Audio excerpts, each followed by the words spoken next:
Welcome to this episode of Gamechangers. Today we have a special guest from Japan. He's Mr. Iwaki Minoru, a board director of Mynet. Welcome, Iwaki-san. Hi, nice to meet you. Great to be here. Let me briefly introduce myself. I work for a company called Mynet. We're a very unique company that specializes in live operation. And by meaning live operation, we MA existing titles that are in the market that are free to play, smartphone or feature phone. And we try to extend the longevity of the title and the community. So, not a company that's swinging for the fences to create big hits, but rather try to lengthen their LTV and lifetime. So, yeah, it's great to be here. Thank you. Thank you for that great introduction. And it's definitely something we can see with some of your titles as well, because I see that Samurai Kingdom, this has been launched somewhere in 2013 and is still huge today. Yep. We have this keyword to create a 10-year space, digital space. So that's the milestone that we kind of hurdle ourselves to. We want to be over 10 years as a community because, it's only digital, but for the users, it's a space to interact with their friends. And, it's the same as the offline spaces where you kind of chit chat with your friends and, be intimate with your, whatever, colleagues, friends, whatever. So we really prioritize trying to, make it long as much as possible. Yeah. That's great to hear. Thank you. So as an introduction to today's session, we'd like to explore art styles, okay? So there are several different kinds of art styles. You have styles like cartoony, Western, Eastern, and so on. So an art style that Mynet does very well in is the anime art style. So let's start with a quick overview of this. Games with the anime art style contribute actually to the biggest consumer spend in Japan. And if we look at the global downloads, anime-styled games generated over 579 million downloads last year, with 16% contribution for Japan, which means this is actually a global trend right now. And if we were to look at consumer spend, there is consumer spend of $15.3 billion globally. And if you compare the downloads and revenues, you can also infer that the anime art style does also attract a group of gamers who are definitely paying good money for games. Now, if we were to look at some of the top subgenres for the anime art style across downloads and revenues, it's led by some of the biggest subgenres in Japan, like turn-based RPGs and action RPGs. And something I could highlight as well is the other simulation genre, which grew by over 200% in downloads last year. And that's led in Japan by some of the top titles like Sakura School Simulator and Bang Dream. And here are some of the top Mynet games with the anime art style: Samurai Kingdom, which you mentioned, Black Knight, White Devil, and Age of Ishtaria. So going on to our first question. You guys have produced and published so many games over the years, like Clan Battle of Fate in the early days, and to also Samurai Kingdom, which is still popular today. What is your favorite game in your company portfolio and why? Well, actually, when I received the question, this was the toughest one because, because of our philosophy and our business model, and we actually operate around, including the non-disclosed ones, around 40 titles right now. And as a company that came into the secondary market or created a secondary market in 2014-15, we've overall operated around 80 titles. So, each and every one of them, we have well memories. And so it's pretty tough to, carve out one favorite because it kind of resembles the Japanese market itself because there's a lot of titles that come from various companies. So if I had to choose one, I think it's going to be the long-lasting ones that are, over 10 years. We have a baseball title that runs for over 10 years. We have a card collection battle that runs over 10 years. So, the longer, the better, because we feel the support from their respective community. that doesn't change, up and running even after past the 10-year milestone. So yeah, no specific names, but that those are the ones that we feel that is very important for us, and we want to increase the numbers of. Can I ask what drives your innovation to these games that helps you retain the users over such a long period of time that you're aiming for 10 years? Wow. Yep. So that's a great question.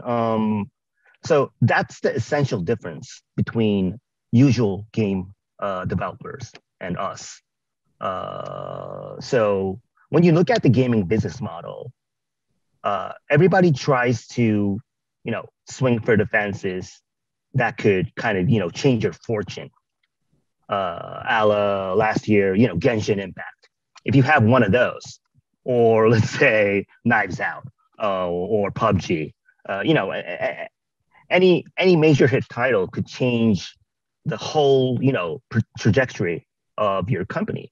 And I think that's the beauty of the gaming business model.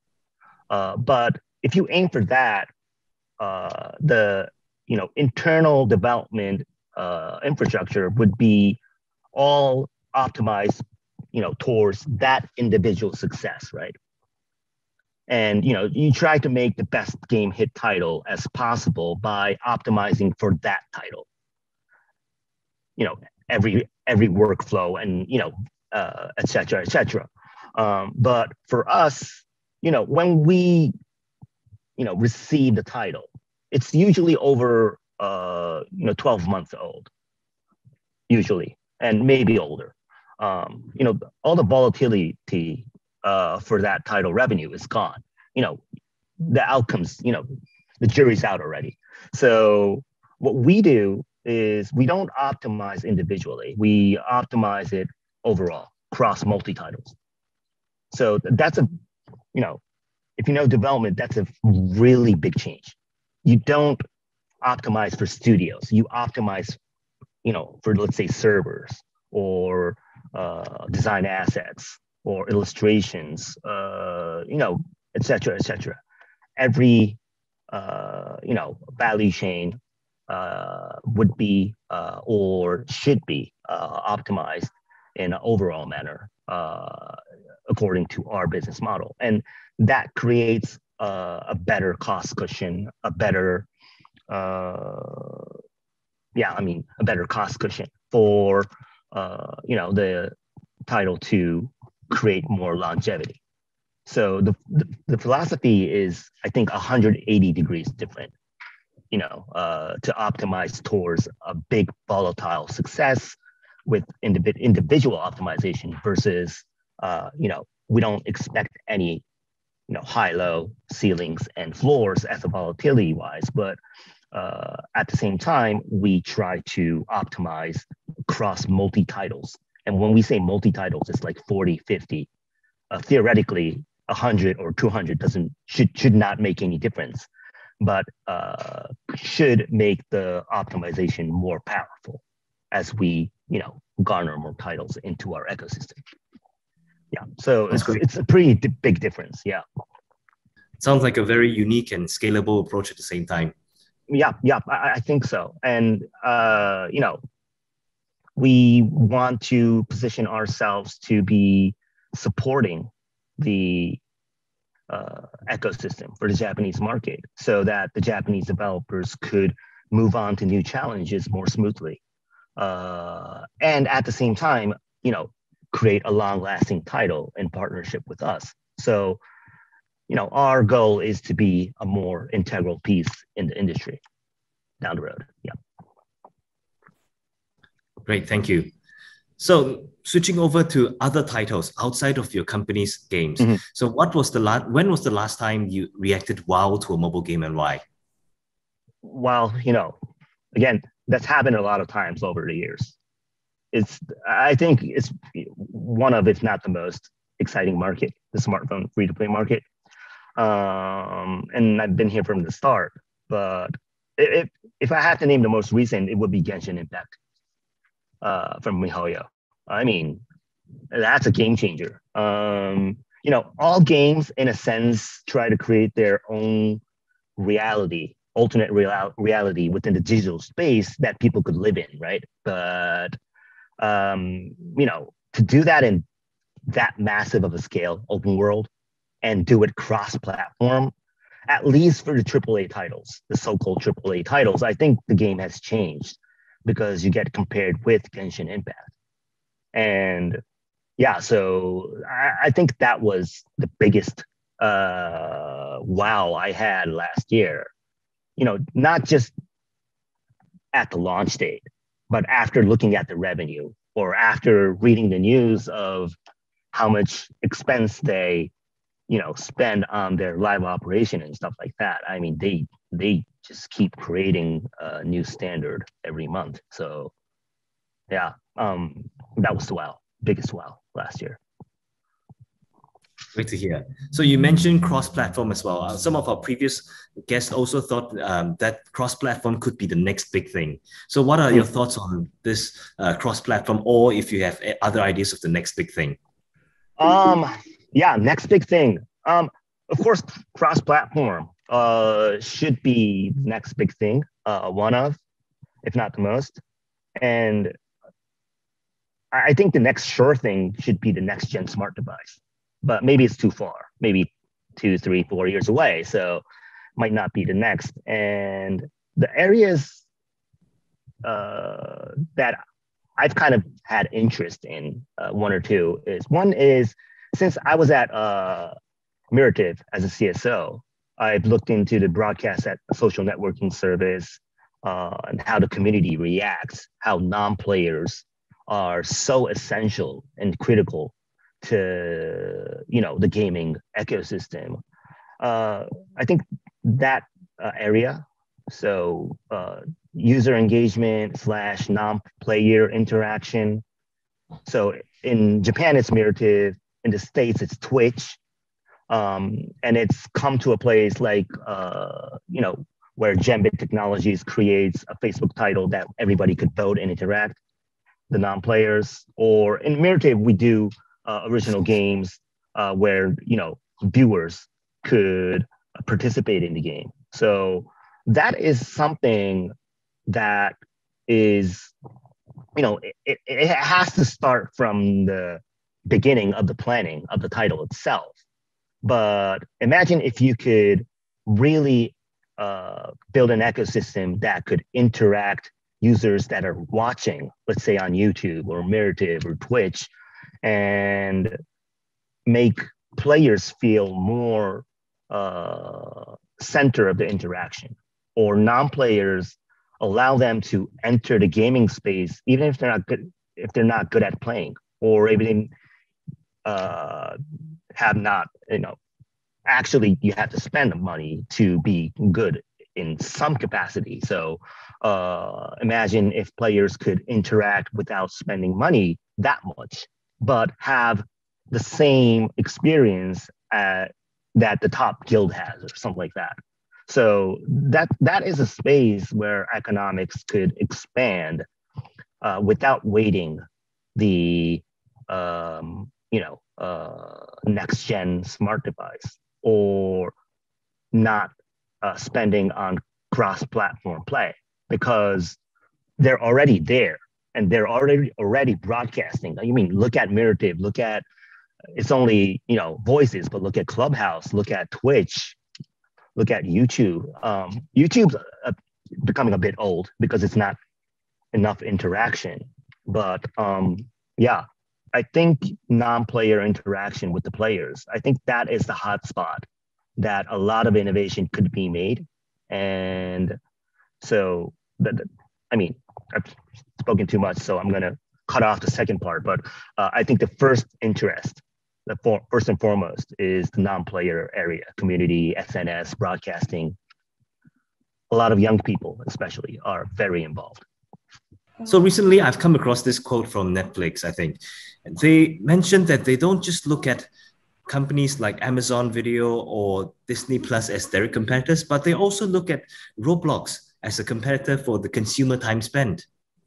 Yeah, but I mean, to your point, if I really understand why Netflix or any kind of entertainment platform would be looking at the gaming market as a competitor, because time consumage is the same story. I mean, that's the area that we kind of compete against each other, and trying to get the first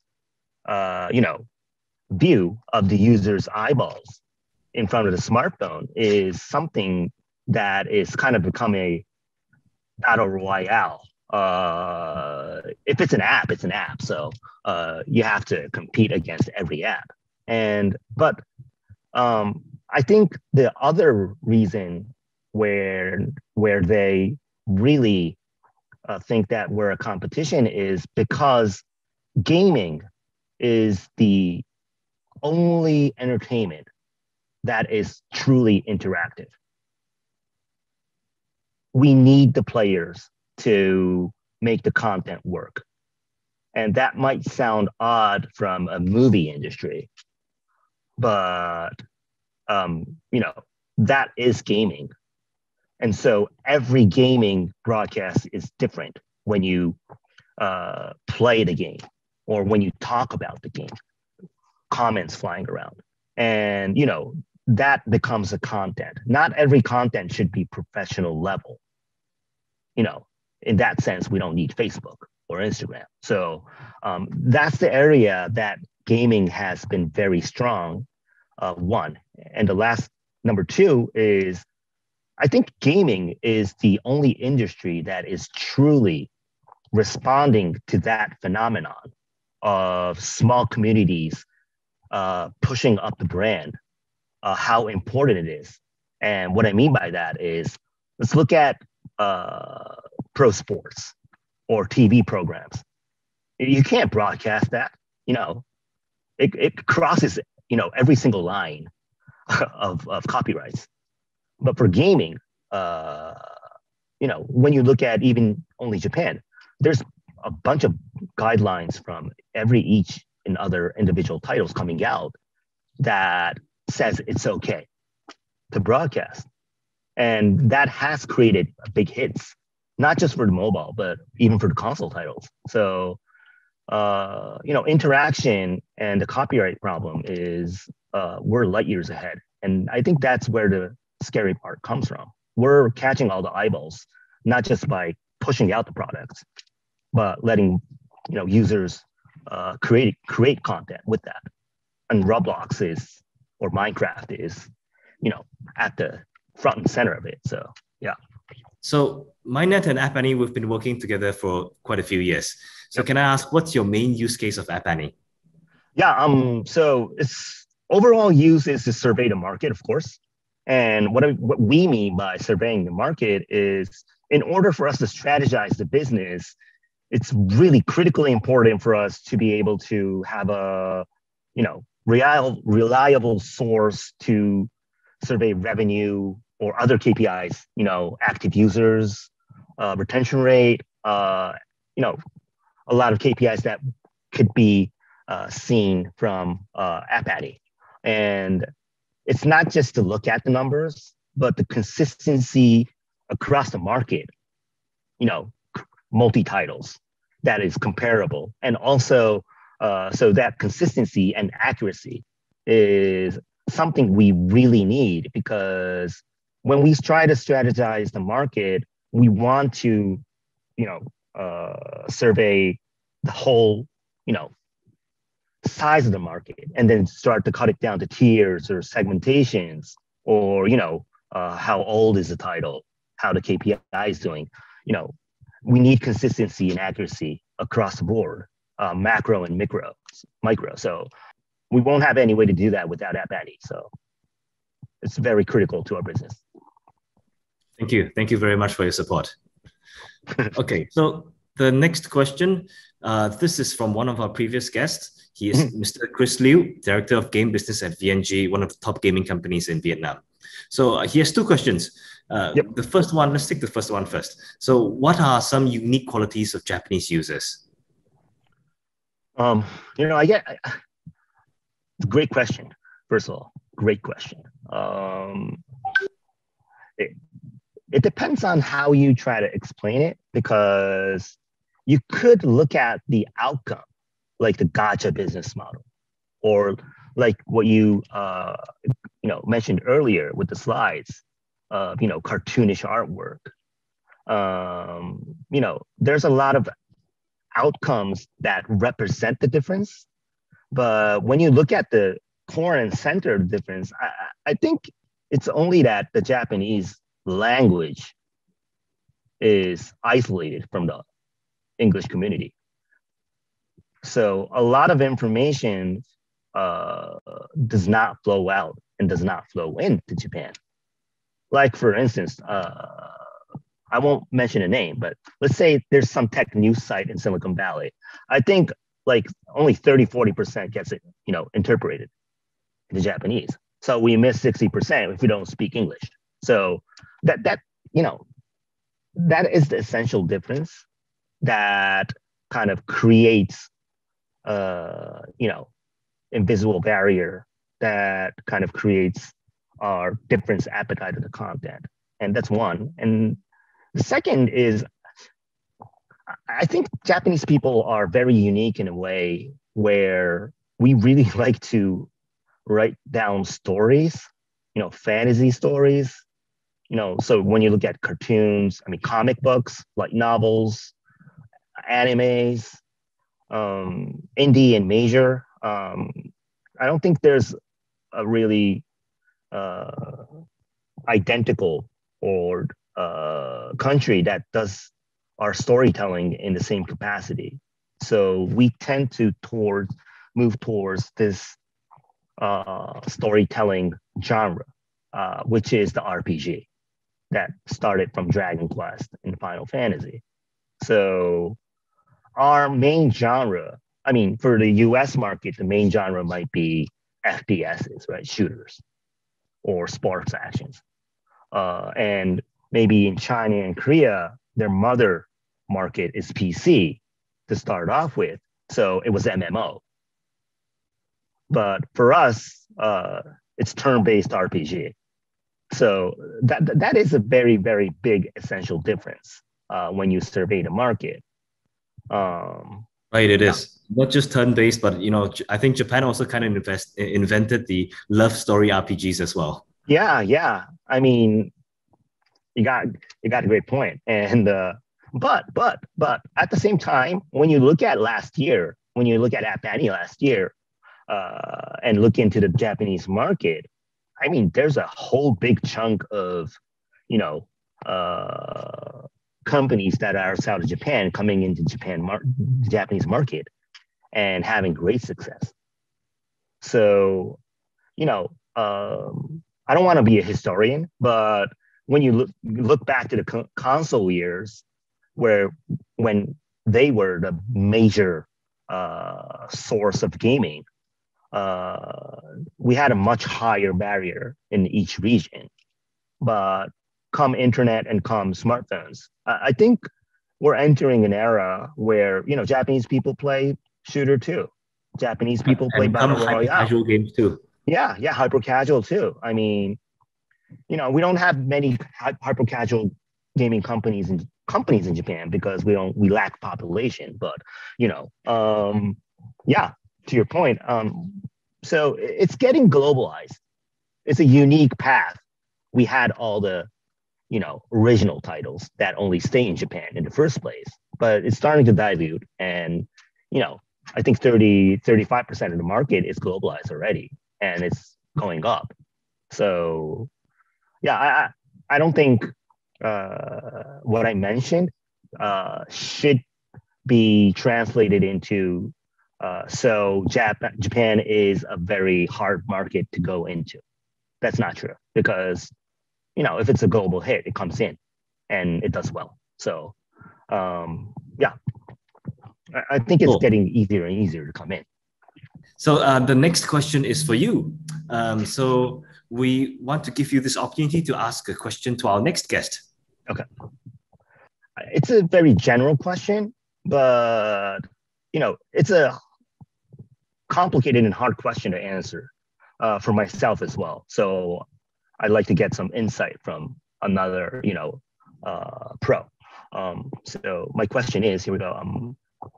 What has changed, or what change has accelerated most in the US market after going through 2020? Obviously, I won't go into details, but 2020 was an anomaly year, right? Everything was different. Life was different.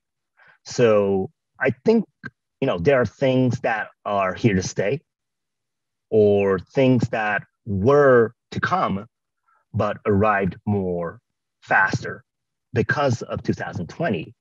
And, I could read the news, I could read, a lot of stuff on the internet, but it's different from living in the States and trying, feeling what the change has been in the market. So it doesn't have to be just number wise, but,